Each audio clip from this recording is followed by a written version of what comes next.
Yes, sir.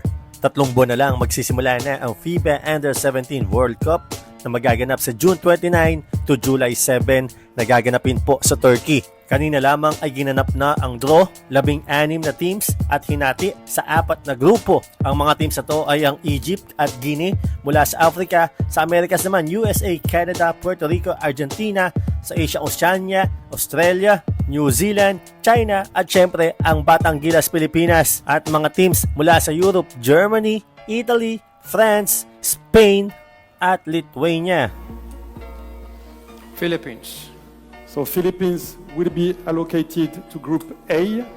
At ito nga pong ating Batang Gilas Pilipinas ay napunta sa Group A kasama ang mga powerhouse team na Spain, Lithuania at Puerto Rico. Nag-qualify tayo dito sa FIBA World Cup Under-17 matapos tayong tumapos sa FIBA Asia Cup na pang-4 matapos nating talunin ang bansang Japan sa quarterfinals. Ang ating Batang Gilas ay pinangunahan ni Kiefer Alas, ating leading scorer, at kasama nga po siya sa Mythical 5 sa tournament na yon. Wala pang nilalabas na official lineup ang ating samahang basketball ng Pilipinas, pero sa palagay ko, majority ng ating mga players sa FIBA Under-16 Asia Cup ang bubuo ng ating lineup sa Under-17 World Cup, syempre under Coach Josh Reyes. Hindi naman magiging madali para sa ating Batang Gilas ang kanilang magiging kampanya dyan dahil kasama nga nila sa grupo ang kampyon ng FIBA Under-16 Europe na Spain, ang bansang Lithuania na tumapos naman ng pang-4 at FIBA Americas Under-16 bronze medalist na Puerto Rico.